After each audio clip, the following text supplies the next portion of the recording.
The kitchen smelled like sage and roasted garlic. November light came through the window above the sink, pale and thin, the kind that makes everything look like a photograph you have already forgotten. 26 people were seated around 3 tables pushed together in my dining room, and the turkey I had brined for 2 days sat at the center, golden and glistening. I was reaching across the counter for the carving knife when my wife's voice cut through the noise of conversation and clinking glasses. "You've never provided anything," she said. Not to me, to her sister, but loud enough for the whole room to hear. I did not turn around. My hand stayed on the handle of the knife. Somewhere near the front door, my nephew stopped mid-sentence. The room went still the way a room does when everyone realizes they have heard something they were not supposed to. I set the knife down on the cutting board. I did not shout. I did not correct her. My pulse did not quicken. It slowed. Something inside me shifted, the way a door settles into its frame after years of hanging crooked. She had no idea what she had just set in motion. My name is Martin Collier. I was 53 years old that Thanksgiving. I had worked in facilities management for the county for 22 years, overseeing maintenance contracts and building compliance for 11 municipal properties. It was not glamorous work. It was the kind of work that only became visible when it stopped getting done. Linda and I had been married for 24 years. We met at a church fundraiser in 1999. She was organizing the silent auction. I was carrying folding tables. She laughed at something I said about the weight of donated furniture, and 3 months later, I asked her to marry me on the steps of the public library downtown. She said yes before I finished the question. For a long time, that was the story we told. It was a good story, and for the first decade, it was mostly true. But somewhere around year 12, something shifted. Not overnight, not dramatically. The way wallpaper peels, so slowly you do not notice until you see how much wall is exposed. She stopped asking about my day. Not all at once. First it became a formality, then it became silence. I would come home and set my keys on the hook by the door, and she would be on the phone with her mother or her sister, and I would stand in the kitchen putting away groceries no one had asked me to buy, but everyone expected to find. I paid the mortgage. I paid the property taxes. I paid the insurance, the utilities, the car notes on both vehicles. When the furnace failed in February of 2017, I wrote the check for the replacement the same afternoon. When her mother needed a new roof, I co-signed the loan. When our daughter's college tuition came due, I sat at the kitchen table at 11 at night and rearranged the budget until it worked. None of this was mentioned at dinner parties. None of it was referenced in arguments. It simply existed, the way plumbing exists, invisible, assumed, and only noticed when it breaks. I let it go. I let a lot go. I let go of the way she told her friends I was not ambitious. I let go of the way she signed us up for vacations I could not afford and then blamed me for being stressed about money. I let go of the Christmas when her brother asked what I did for a living, and she answered for me with a wave of her hand. He works for the county, maintenance stuff. I was not maintenance stuff. I was the man who kept things standing. But that Thanksgiving, standing in my own kitchen, in a house I had paid for with 22 years of showing up every single day, I heard her say those words. "You've never provided anything." And the room heard them too. Her sister Gail was sitting at the far end of the table, nodding slowly. Her mother was next to Gail, adjusting her napkin as though nothing unusual had been said. My daughter Bridget looked down at her plate. My son-in-law shifted in his chair. And Linda was cutting a roll in half, not even looking at me, as though she had stated something as obvious as the weather. "The house," I said quietly. She glanced up. "What?" "You said I've never provided anything." I kept my voice level. "This house. I provided this house." She set the roll down. "Martin, don't start." "I'm not starting anything. I just want to make sure I heard you correctly." Gail leaned forward. "She's just saying you could have done more. That's not unreasonable." "Done more," I repeated. I looked at the table, the plates, the food, the glasses, the tablecloth Linda's mother had given us 12 years ago that I had ironed that morning because Linda had asked me to. I looked at the chandelier I had installed myself, at the hardwood floor I had refinished over 3 weekends, at the window behind Gail's head, the one I had replaced after the hailstorm. "All right," I said. That was all. "All right." Linda picked up her roll again. Gail leaned back. Conversation resumed like water filling a crack, and I stood in the kitchen, hands at my sides, and felt something inside me go quiet. Not broken, just quiet. After the last guest left, I washed the dishes. All of them. I wiped down every counter, swept the floor, and wrapped the leftovers in foil. Linda was in the living room on her phone. She did not say goodnight. I did not expect her to. I sat in the guest bedroom that night. It was the room at the end of the hall, the one with the twin bed and the desk I used for paperwork. I closed the door and opened my laptop. I did not open social media. I did not compose an angry message. I opened the county assessor's website and pulled up the property records for our address. I looked at the deed. I looked at the tax history. I looked at the mortgage documents I had scanned and saved 3 years earlier during a home refinance. Everything was in my name. The house, the mortgage, the title. 22 years of payments, every single one from my account. I opened a second tab and began reviewing our bank statements. Joint account. I had always deposited my check there and assumed it was ours. But as I scrolled through 12 months of transactions, a pattern became visible. Regular transfers to an account I did not recognize. $300 here, $500 there. Always on the second and fourth Tuesday. My chest tightened, but my hands stayed steady. I took screenshots, all of them. I saved every record to a folder on my desktop labeled Tax Prep. Then I closed the laptop, set it on the desk, and turned off the light. I did not feel angry. I felt focused. The following Monday at 8:14 in the morning, I called an attorney named Russell Harding. He had been recommended by a colleague at the county who had gone through his own divorce 3 years prior. Russell answered on the second ring. "Tell me the broad strokes," he said.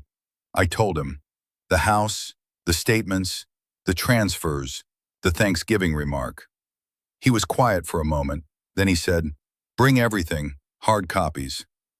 I brought everything. Russell's office was on the second floor of a building downtown that smelled like old carpet and fresh coffee. He spread my documents across his desk and read for 40 minutes without speaking. I sat in the chair across from him and watched the clock on the wall. It was 10:47 when he finally looked up.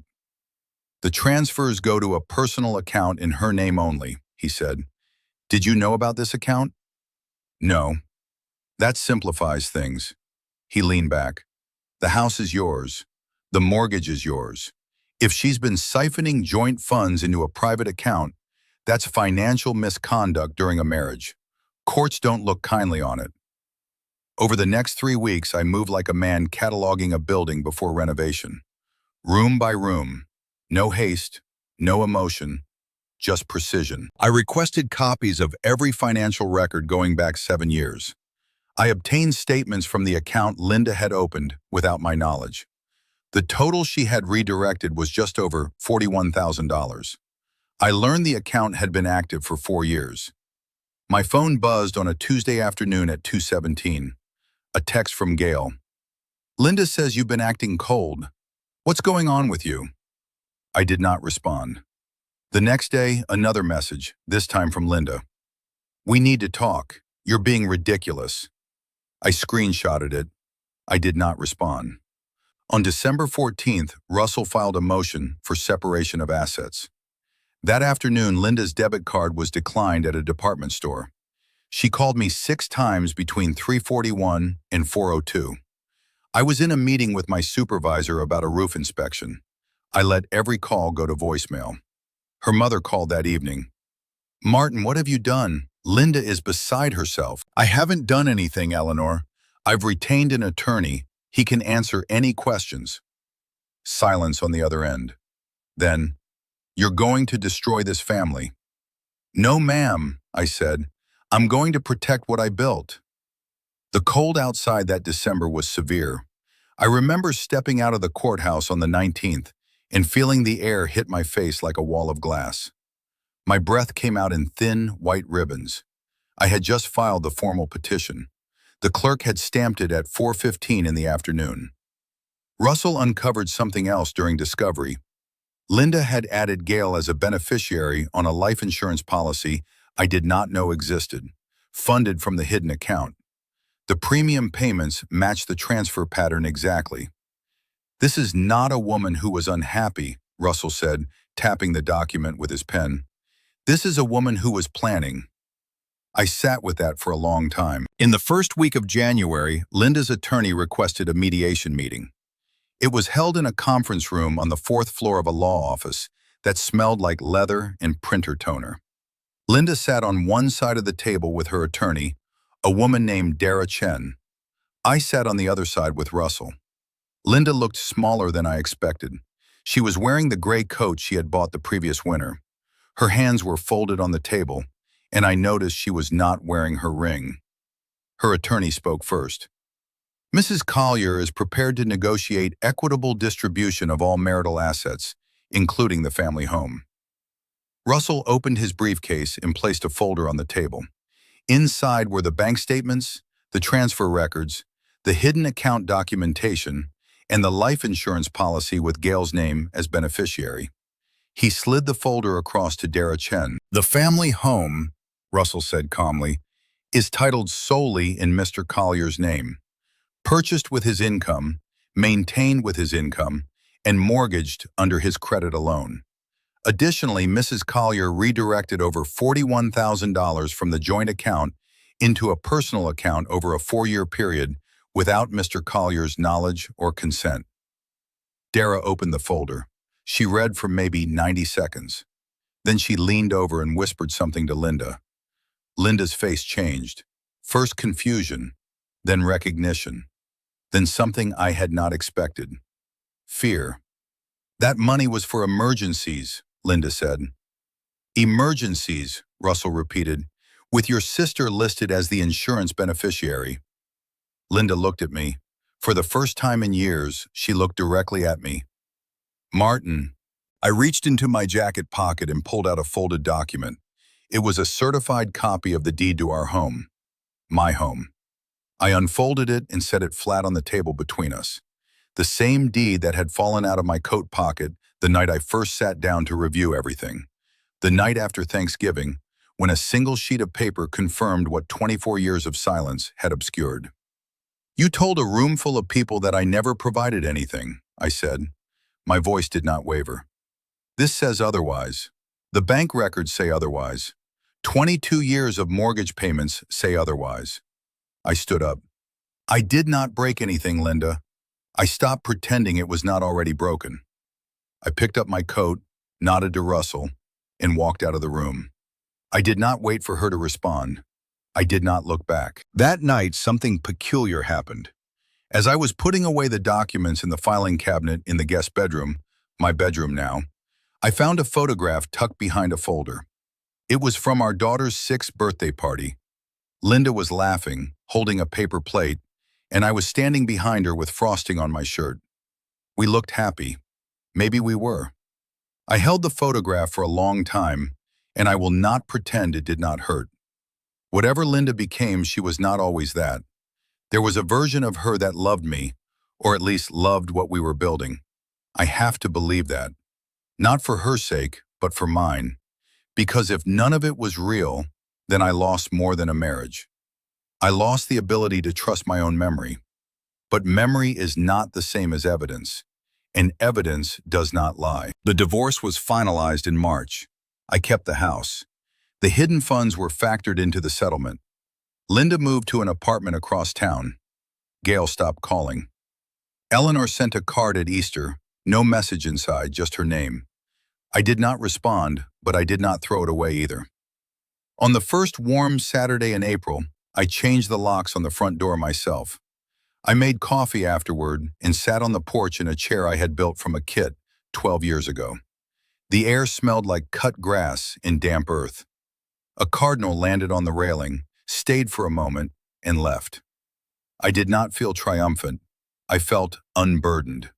Like a house after the furniture has been rearranged and the light hits the room differently for the first time. Silence is not emptiness. Sometimes it is the first clean sound after years of noise. If you had been in my place, would you have spoken up at that table? Or would you have waited the way I did? Tell me in the comments where you are listening from tonight. Your presence here, right now, in this moment, means more than you know. If stories like this matter to you, subscribe. Let us keep walking this road together.